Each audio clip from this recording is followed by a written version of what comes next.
right, thank you for joining me to talk about current issues in Sudan, Mr. Ahmed Adem. It's been almost 10 years since the world became aware of the Darfur War, and I would like to know your perspective about what life is like for people in Darfur today.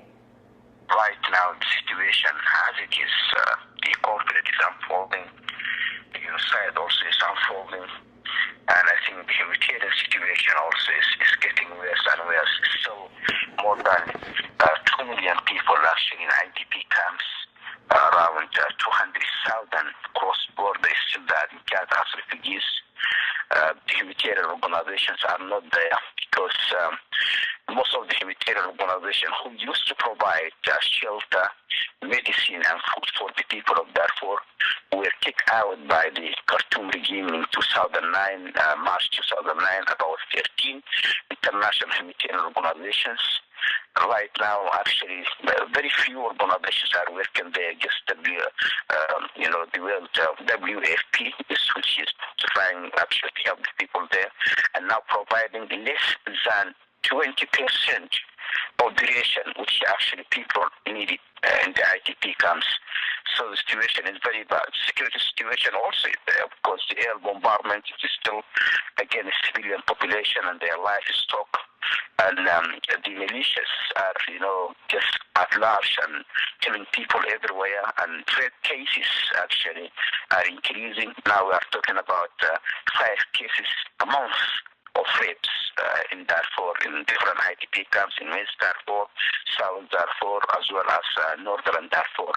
So, and the thing about it, and very dangerous, I'm very glad actually to have this talk because there is, I don't know, there is deliberate plan that Darfur not to be the radar screen anymore because now there is no report about Darfur.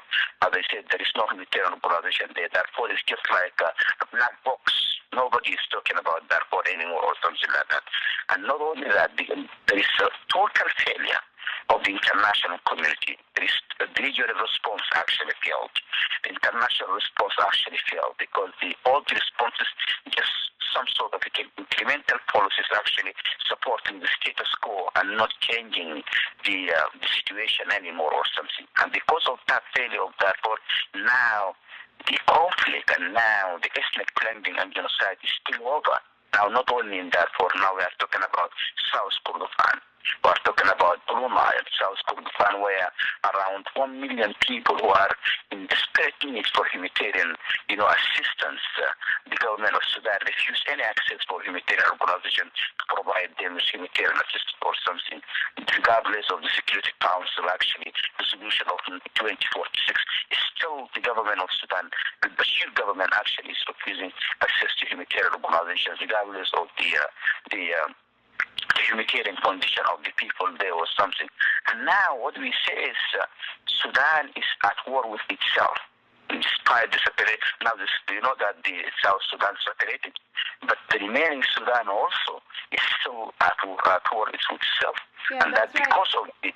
I'm going to come back to that, but as you said, things are getting worse in Darfur and even expanding because of IDP, aerial bombardments, and related issues. But the man who is indicted by the International Criminal Court with charges of genocide, crimes against humanity, and other war crimes is still not held responsible. And I want to pick your brain about what credibility the court and the international community have after this, and what precedent is that setting for other similar cases? And this is very, very dangerous precedent. And now he's visiting, even some countries here and there, and the international community is silent.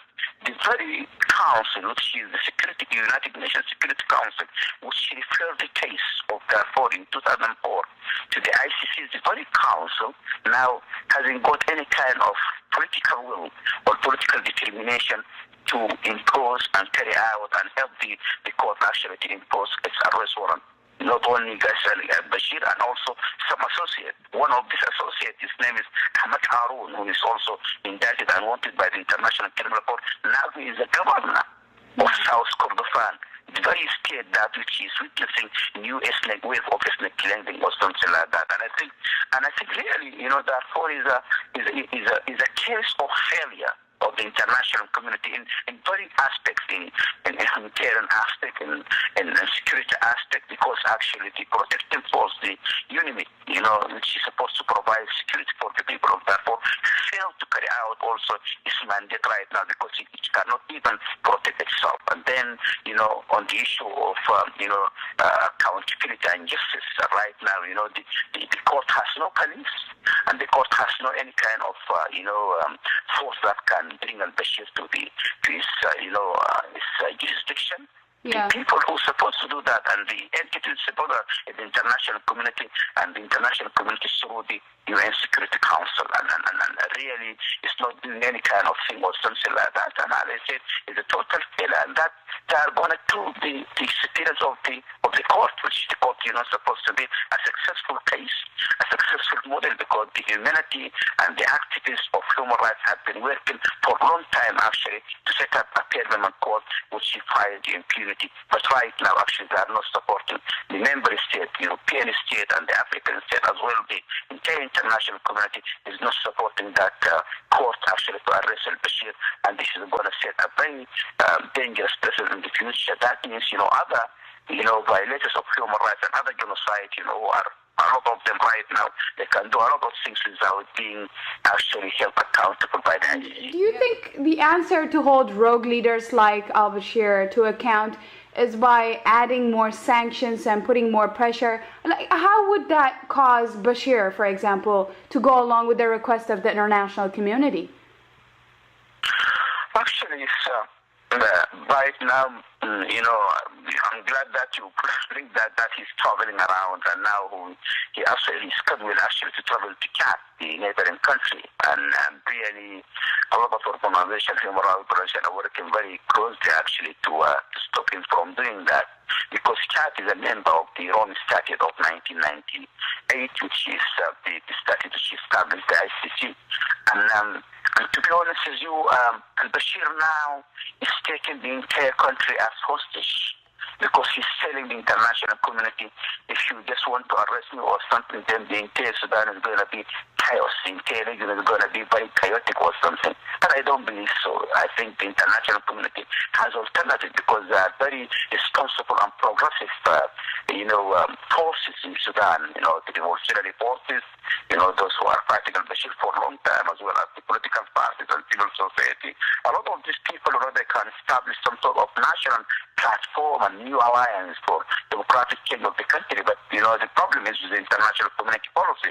The policy of the international community right now is appeasing al-Bashir and dealing with the status quo rather than shifting to some sort of policy of democratic change of the country or something like that. Yes, they said that they sanctioned them, but I think it's not really, they are not really strong sanctions, smart sanction against him or his own leaders or party or something like that. It's not that strong or robust anymore or something. But what I believe is, if the international community has the political will, I think they have a lot to do. And I think they have a lot of leverage and a lot of stick in their hands if they want to be very serious about Sudan. They can use their leverage, they can use actually their own tools so that they can stop a leader like al-Bashir, to continue committing genocide against his own people, and to send a very strong message to other violators of human rights around the world that, impunity is not tolerated in our world. Yeah, in fact, you have written extensively about how shunning leader like al-Bashir has pushed him to align with nations such as Iran, and Sudan is being used as a launching point for Iranian military and intelligence operations in your recent article. Can you expand on that? Yes, what I mean is, as far as al-Bashir in power, I think he's not going to do anything. He's going to undermine the regional and international peace and security. And it's a good example of that. Right now, al-Bashir is developing a very dangerous, I'm not saying this is just started today, but he's developing a very dangerous kind of alliance and coalition with Iran. And that actually not only against the people of Sudan, but also against the international community itself. Because this is a very terrorist alliance. And now I think we heard about al-Yarmouk factory, which was, hit by, bombarded by, I don't know, allegedly by Iran, by Israel. about 3 or 4 months ago or something like that. That factory actually produced a lot of weapons, advanced weapons, which is fueling the conflict not only in Sudan, in Darfur and Blue Nile and South Kordofan, actually even around Africa. That very thing. And al-Bashir right now, he's so desperate because he's very isolated from some Arab world or something, and isolated, from some countries of the international community or something. Right now, for this reason, actually, he's dealing with Iran and now Sudan.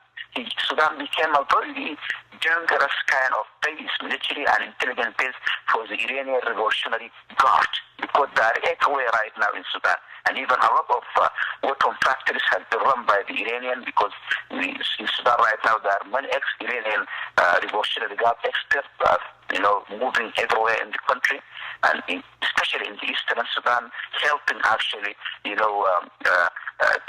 smuggling of weapons actually for the Iranian proxy in the region, and spreading, the weapon everywhere in Africa. And because actually, and we don't want our country, Sudanese are very peaceful people. They don't want their country to be a battlefield between the regional and international actually powers or forces. It's not acceptable at all. And they said the Iranian alliance with al-Bashir is not an alliance for the people of Sudan. It's alliance actually for al-Bashir's survival, and it's alliance of terror, and that actually very dangerous thing, because it's going to make Sudan again and again and again big heaven for the international terrorism in our country. But as I said, they are everywhere. Yes, they are everywhere. The Iranians are everywhere, and as I said, they are not there for development. They are not there actually for prosperity of the people of Sudan, but they are there for terrorism and to support al-Bashir, military machine to kill his own people and beyond.